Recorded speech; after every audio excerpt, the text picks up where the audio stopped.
ஆதிரா ஜங்ஷனுக்கு உங்களை வரவேற்கிறேன். இன்றைக்கி ஆதிரா ஜங்ஷனில் சிக்கன் 65 பிரியாணி எப்படி செய்கிறதுன்னு பார்க்க போகிறோம். இது வரைக்கும் நம்ம சேனலை சப்ஸ்கிரைப் பண்ணாதவங்க சப்ஸ்கிரைப் பண்ணிவிட்டு அப்படியே பெல் ஐக்கானை ப்ரெஸ் பண்ணிவிட்டு வீடியோக்குள்ளே வாங்க. இந்த சிக்கன் 65 பிரியாணி செய்கிறதுக்கு இளங்கரியாக சிக்கன் எடுக்கணும். அதனால் நான் சிக்கனோட லெக் பீஸை நல்லா பிரியாணி கட்டில் பெருசாக வெட்டி 1/2 கிலோ வாங்கி 2 முறை சுத்தம் பண்ணி எடுத்திருக்கேன். அதில் காரத்துக்காக 2 டீஸ்பூன் மிளகாத்தூள், 1 ஸ்பூன் மல்லித்தூள், 1 டீஸ்பூன் சீரகத்தூள், 2 ஸ்பூன் இஞ்சி பூண்டு பேஸ்ட், 1 டீஸ்பூன் கறி மசால், 2 டீஸ்பூன் தூள் உப்பு, 2 ஸ்பூன் கார்ன் மாவு, 1/2 எலுமிச்சம்பழம் இது எல்லாமே நல்லா கலந்து விடுங்க. நல்லா உப்பும் காரஞ்சாரமாக இருந்தால் தான் நம்மளுக்கு பொரிச்சு பிரியாணியில் ஆட் பண்ணும்போது டேஸ்ட் நல்லாயிருக்கும். இப்போ ஒரு முட்டையை உடச்சி ஊற்றி நல்லா கிளறிடுங்க.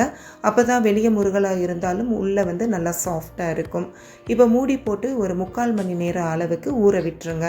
இப்போ வாசனை ஜாமான் ரெடி பண்ணுறதுக்கு ஒரு அடிகனத்த கடாயில் பெரிய துண்டு பட்டை 2 போட்டு நல்லா உடச்சி சேர்த்துருங்க. இப்போ மீடியம் ஃப்ளேமில் வச்சு இதை வறுக்க போகிறோம். இதோட 5 கிராம்பு, 1 அன்னாசி பூ, 6 ஏலக்காய், 1 மராட்டி மொக்கு சேர்த்துக்கோங்க. நல்லா வறுத்து விடுங்க.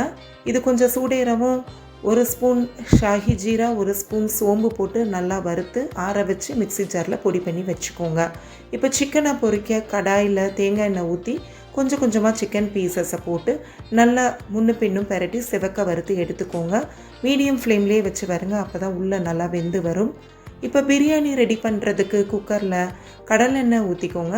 ஊற்றிட்டு 1 ஸ்பூன் சோம்பு போட்டு அதை நல்லா பொரியவும் அதோட காரத்துக்கு 5 பச்சை மிளகாவை நீல வாக்கில் கீறி சேர்த்துக்கோங்க. இதை நல்லா வதக்கி விடுங்க. அப்போ தான் பச்சை மிளகாவோட காரம் நல்லா இறங்கும். ஸோ கொஞ்ச நேரம் அப்படியே எண்ணெயில் வதங்கட்டும். அதுக்கப்புறம் பெரிய வெங்காயம் ஒன்று நான் நீல வாக்கில் கட் பண்ணி ஆட் பண்ணியிருக்கேன். சைஸ் சின்னதாக இருந்தால் நீங்கள் 2 வெங்காயம் கூட போட்டுக்கலாம். இதை நல்லா வதக்கி விடுங்க. அப்போ தான் நம்மளுக்கு நல்ல டேஸ்ட்டு கிடைக்கும். 2 தக்காளியும் அதே மாதிரி நல்ல பழுத்த தக்காளியாக கட் பண்ணி போட்டுக்கோங்க. இப்போ 1 ஸ்பூன் இஞ்சி பூண்டு பேஸ்ட் போட்டு நல்லா தக்காளியை மசிச்சு விட்டு வதக்கி விடுங்க.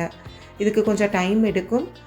இப்போது காரத்துக்கு 1 டீஸ்பூன் மிளகாத்தூள், 1 ஸ்பூன் மல்லித்தூள், 1 ஸ்பூன் பிரியாணி மசால் எதுனாலும் நீங்கள் போட்டுக்கலாம். மிக்ஸி ஜாரில் நம்ம அரைச்ச பொடி இதெல்லாம் சேர்த்துட்டு கொஞ்சம் உப்பும் 1 ஸ்பூன் நெய்யும் ஊற்றி கிளறுங்க.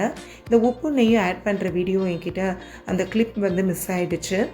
நீங்கள் மறக்காமல் சேர்த்துக்கோங்க. இப்போ 1 கப் புளிக்காத தயிரை சேர்த்து நல்லா கிளறி விடுங்க.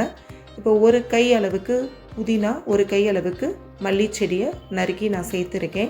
மல்லிச்செடியை கொஞ்சம் நீல வாக்கில் கட் பண்ணிவிட்டு நீங்கள் கொஞ்சம் பொடியாக நறுக்கிக்கோங்க. இப்போ நான் 400 கிராம் அரிசி, அதாவது 1/4 படி அரிசி எடுக்க போகிறேன். அதனால் 1/2 படி அளவுக்கு தண்ணி ஊற்றிட்டு அதை நல்லா கொதிக்கும் போது நல்லா சீரக சம்பா அரிசியை 2 முறை கழுவிட்டு 20 நிமிஷம் ஊற வச்சுருந்தேன். அதை இந்த தண்ணியில் ஆட் பண்ணிவிட்டு அரிசிக்கு தேவையான உப்பை சேர்த்துக்கோங்க. உப்பு கொஞ்சம் போல் கூட இருந்தால் தான் நம்மளுக்கு வெந்து வரும்போது கரெக்டாக இருக்கும். இப்போ மூடி வச்சு 10 நிமிஷம் மீடியம் ஃப்ளேமில் வச்சு அதுக்கப்புறம் ஆவி போகவும் குக்கரை திறந்தீங்கன்னா உங்களுக்கு பிரியாணி ரெடி. இப்போ இதோடு நம்ம பொரிச்சு வச்சுருக்க சிக்கனை ஆட் பண்ணிக்கோங்க.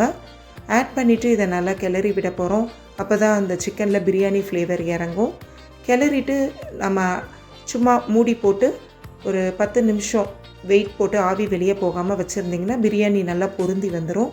பாருங்கள், நல்லா உதிரியாக வந்திருக்கு. டேஸ்ட்டும் ரொம்ப சூப்பராக இருக்கும். இதுக்கு நான் சைட் டிஷ்ஷாக தால்ச்சாவும் தயிர் வெங்காயமும் வச்சுருக்கேன். தால்ச்சா ரெசிபி நம்ம சேனலில் ஏற்கனவே இருக்குது. நீங்கள் பார்த்து அதே மாதிரி செஞ்சுக்கலாம். நீங்களும் உங்கள் வீட்டில் இந்த பிரியாணியை செஞ்சு பார்த்துட்டு கமெண்ட் பாக்ஸில் கமெண்ட் பண்ணுங்கள். மீண்டும் சந்திப்போம்.